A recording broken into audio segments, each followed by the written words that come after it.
From LinkedIn News, I'm Leah Smart, host of Everyday Better, an award-winning podcast dedicated to personal development. Join me every week for captivating stories and research to find more fulfillment in your work and personal life. Listen to Everyday Better on the LinkedIn Podcast Network, Apple Podcasts, or wherever you get your podcasts. From LinkedIn News, I'm Jessie Hempel, host of the Hello Monday podcast. Start your week with the Hello Monday podcast. We'll navigate career pivots. We'll learn where happiness fits in. Listen to Hello Monday with me, Jessie Hempel, on the LinkedIn Podcast Network or wherever you get your podcasts. Hello, my friend, and welcome to another episode of Negotiate Anything. Thanks for spending time with us today. It's listeners like you in 181 different countries that have made Negotiate Anything the most popular negotiation and conflict resolution podcast in the world. I'm your host, Kwame Christian. I'm a business lawyer, mediator, professor, and the director of the American Negotiation Institute. Before we get started, I have two quick questions for you. Is negotiation a critical part of what you do? Do you need to resolve conflict and persuade at work? If you answered yes to both of those questions, visit our website to learn more about our negotiation workshops. We've traveled the country working with professionals just like you, and we'd love to have the opportunity to work with you too. Check out the link in the description to learn more. Matt, thanks for joining us today. Thank you so much for this opportunity. No, it's a pleasure to have you, my friend. So how about you get us started by telling us a little bit about yourself and what you do? Certainly. My name is Matt Lofy. I am the Director of Marketing and Community Outreach for the Westerville Area Chamber of Commerce. But in that role, I also serve as the Executive Director of Leadership Westerville. And to kind of give you the nickel tour of Leadership Westerville, we have two leadership programs, one for our high schoolers within our school district, and then one for our adults that work or live within the community. And so we put on a day of service for seniors, and then we also have our subcommittee of the Martin Luther King Legacy Project, which we're going to be talking about.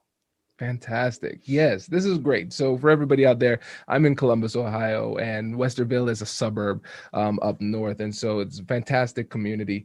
And this is going to be a fun episode because what we're going to do is we're going to talk about the Martin Luther King Day celebration that the Westerville Chamber put on. And we're going to talk about specifically the hidden negotiations and difficult conversations that existed along the way. And Certainly. So actually, this is going to be kind of like using that as a case study to celebrate the great work that you've done.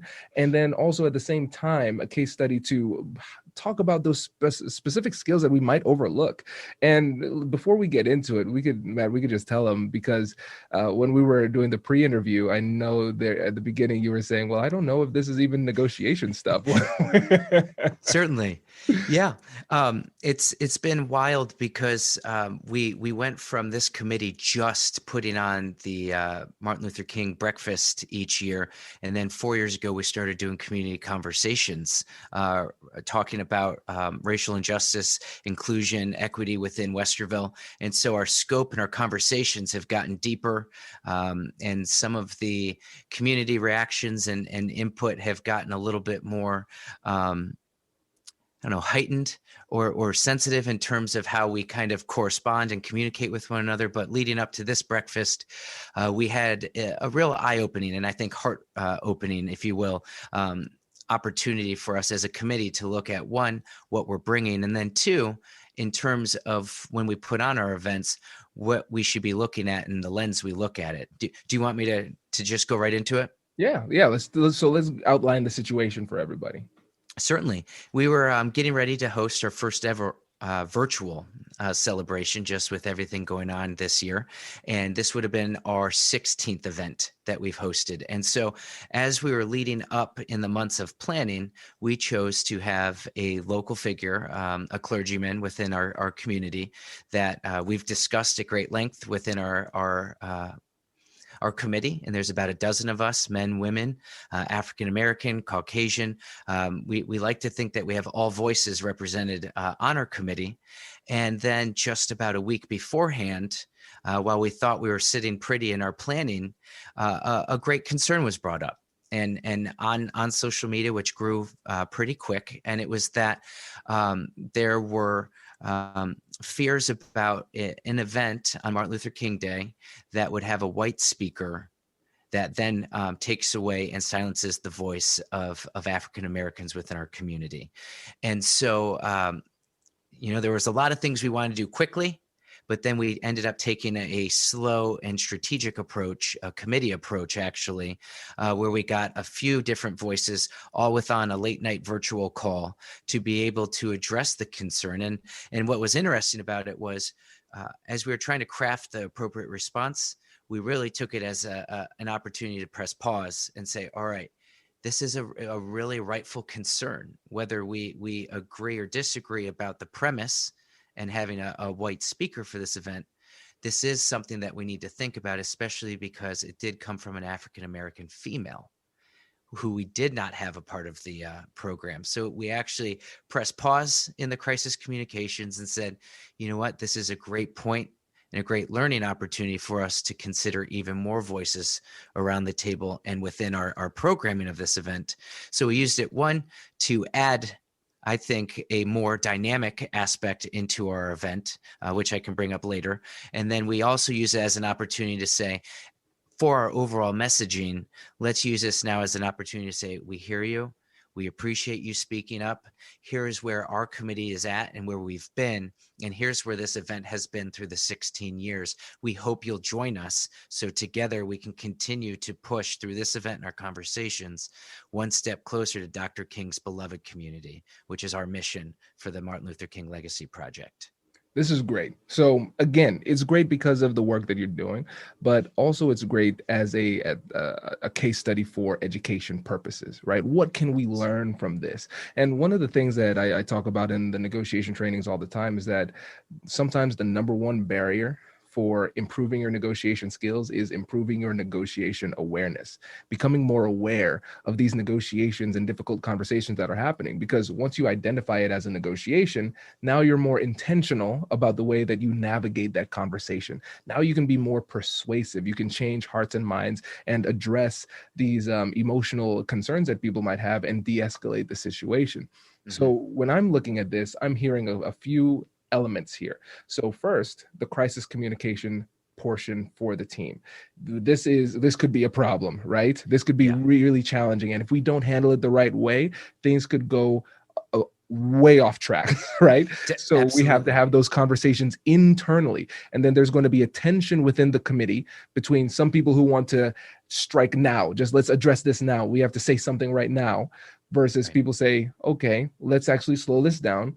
Let's think through this and address it in a more measured type of way. And so can you lead us through those conversations and how that went? Yeah. So my background is in communications and my degree is in PR. So I'm thinking we have to respond now, or this is just going to be a little igniter in a bunch of kindling, and it's just going to become, it's going to grow rapidly. I'm using bad imagery. And so once I started to think about and talk to our chairman of the committee, who's a great community leader, a clergyman within our community, and also I think just to really bring the sensitivity and the thought behind our plan, and he is also African American. While we were going through the messaging, I was going to share it as executive director of a small nonprofit. But then as we started to kind of write out that messaging, we're like, time out. I would not be the best person if I'm going to rush right in here with a response from the two of us, because it's not going to mean as much messaging coming from me being a white male compared to, one, we haven't consulted more voices that were around the table, but also because those decisions were a group effort and we have a chairman who's been a part of this much longer than me. And then of course, is a respected leader within our community. We were like, we got to press pause, get more people involved in this conversation, and really think about how we're going to, one, deliver this and who is best to deliver this messaging, which slowed it down. And then I'm just sweating going, oh man, please. The communication person in me was just like, I didn't want to strike now. I just wanted to not be silent. Yeah, no, that's tough. And I think it's a really important point to make. Who should be delivering the message? And I think about it for my negotiations as a lawyer. Let's say it's a situation where it's a business negotiation, but it hasn't reached that point of litigation where we need to write a demand letter or something like that. And my client says, hey, this is the problem. I want you to handle it. I said, I am more than happy to handle it, but you have to consider the long-term ramifications of this with the relationship. Yeah. Is this appropriate for your lawyer to be hitting up the other side at this point? Or would it be better if we talk strategy first and you communicate this message in a more appropriate way, right? Because it sends a different message. Even if I approach it in my normal, open, collaborative type of way, I am a lawyer, and that position alone will make people a little bit scared, right? And so recognizing who the messenger is important, especially when you're negotiating on a team. Definitely. I could only imagine what it'd be like having it come from you, a lawyer. And then, same with us here. We got to get this out. We got to have it come from me. But then we were like, if we're being told that we're forgetting a voice, we also want to make sure before we comment that we bring all voices that need to be around the table so we can unify that message, unify that response.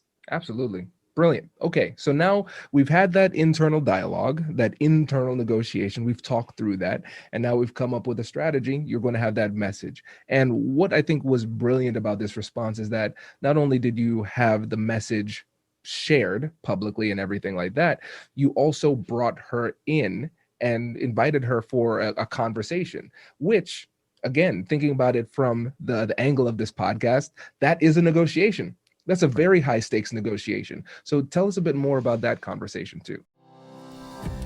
Hi, I'm Katherine Kanapke, and I'm the Chief Operating Officer here at the American Negotiation Institute. Did you know our company offers completely customizable negotiation workshops? The negotiation and conflict resolution skills that your team will learn from these workshops are beneficial across all professions, but they're especially useful in procurement, purchasing, sales, sourcing, and contract management. Our calendar is filling up quickly, and we even have some workshops scheduled for next year. If you think you might want one, I'd suggest reaching out soon so you don't miss out. Check out the link in the description to learn more. Also, be sure to check out our YouTube, LinkedIn, and Instagram accounts to see our daily negotiation content. Thanks for listening. Brace the rudders! Raise the sails! Raise the sails! Captain, an unidentified ship is approaching. Over. Roger. Wait, is that an enterprise sales solution? Reach sales professionals, not professional sailors. With LinkedIn ads, you can target the right people by industry, job title, and more. We'll even give you a $100 credit on your next campaign. Get started today at linkedin.com/marketer. Terms and conditions apply. Well, we ended up having not the conversation that I was hoping. I actually, as we were getting everyone around the table to discuss a response, I had reached out directly to the person to say, I would love to talk with you one-on-one. And she actually wanted to keep it within the group and keep it public so everyone could see.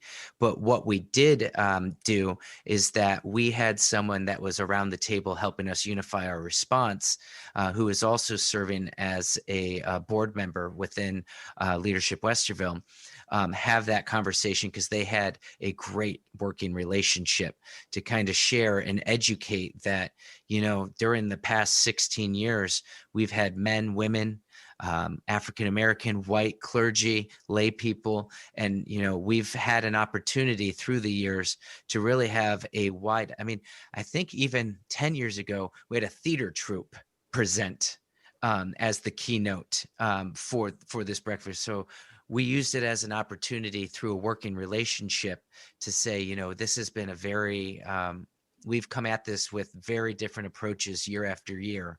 And this year we just happen to have someone that is white. Yeah, no, that's great. And so when you were having that discussion amongst yourselves and you were determining what the right direction to go was, I know there were some adjustments that ended up being made. Can you tell us more about that too? Absolutely. We heard the concern. We really did. And when I mean that, I mean it with so much humility, because I feel like a lot of times people are like, we hear you, but they don't necessarily, do they mean it? We all had this moment where we're like, we actually, let me stop right there.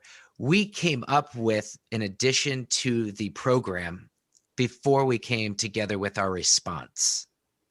That's how much we took it to heart. And I can't share enough how much we stopped and were like, this is a heck of a good point that we need to consider. And so anyone that attended would not have known that we made any changes, because we pre-recorded it for, to eliminate any technological difficulties. But we added I don't know how old she is, but a college-aged African-American female as a speaker during our event. And what's so beautiful about her message is she voted in her first election that ultimately allowed her to vote in the first woman and the first African-American female into the White House as vice president. And so her message, I think, resonated so much, because here she shared a message of, I know what's going on in the world. Here's my story. But I'm also hopeful because I got to vote and make history with my vote. And that brought so much love and compassion, and just a beautiful story to what I hope was, for all that attended, a very inspiring and heartwarming and eye-opening celebration that we hosted. Yeah. And again, this is a really great example for us, because one of the keys to being persuasive is being persuadable, right? Being open to being persuaded. And I think that's counterintuitive for a lot of people, because they say, yeah, Kwame, teach me how to get what I want. I don't care to adjust. I said, well, that's kind of unreasonable. Absolutely. Because sometimes people bring up good points, fantastic points that you missed. And if somebody brings up a good point and you fail to adjust, or you fail to consider it in a really meaningful way, then what's going to happen when you bring up a good point to them? They're like, hey, I remember how to respond to that. You showed me. I'm not going to change my perspective at all. And Certainly. So by being willing to adjust, hearing the concern and saying, you made a really good point, that is something that we missed. We had a blind spot and you exposed that to us, and we appreciate that. And we're going to show you we appreciate it by making adjustments as a result of it. Yeah. Well, and I look at it, and I was saying, Leadership Westerville, we put on a leadership program. I share with community leaders all the time, because we have business people, those that don't even work, but they live within our community, that are part, some that want to be involved politically, others that want to help nonprofits. But how ineffective would our community leaders be if we didn't listen and use that active listening and that information gathering and education to make positive change? I mean, for the sake of this particular case study, we're trying to put on a program that brings us closer to Dr. King's beloved community. We're trying to have it not just one session, but community conversations throughout the year to get us thinking about Dr. King. How ineffective would we be, and how far off would we be from missing the point if we didn't actively listen and then change the points that we're trying to make? Yeah. Oh, that's brilliant. I love this. And again, you're setting yourself up as a role model for the community. You and the committee, you're setting yourself up as a role model, because you're showing people how you can take criticism and make the adjustment while making people feel included. And I think that's a really powerful message too. It was great. I have to say, and I'll keep it really brief. There was 5 or 6 of us on a very late night call to address this. That's how serious we took it. But I just want to make sure that I say that it took all 6 people. And I just want to make sure that it doesn't sound just like me. We had men, women, African-American, white, all different voices, but working together to ensure that we stayed on point of wanting to do what we thought Dr. King would want us to do, because that ultimately is the mission of this committee. So I just want to use a quick second or two to share that this was a group effort, and certainly I was blessed to just be a part of this personally and professionally. Yeah. And I think that's an important message to end on too, because the unity that you all demonstrated is important when it comes to the way that we handle these tough situations. When we're leaders, when we're negotiating on a team, whatever it might be, if you know that the people around you have your back on the decision that was made, it makes you more confident during the conversation, and it makes it a lot easier for you to communicate things clearly, because you know that everybody around you is on the same page too. Absolutely. 100%. That's fantastic. Well, Matt, we really appreciate that. This was really great. And before you go, can you tell the listeners about how they can get in touch with you and learn more about what you're doing? Yeah, absolutely. You can find more information about the Martin Luther King Legacy Project and Leadership Westerville by going to westvillechamber.com, or you can find us on Instagram and also on Facebook, just Leadership Westerville. And you can learn everything you need right there. Fantastic. There will be links in the description. Thank you so much, Matt. We really appreciate it. Thank you very much.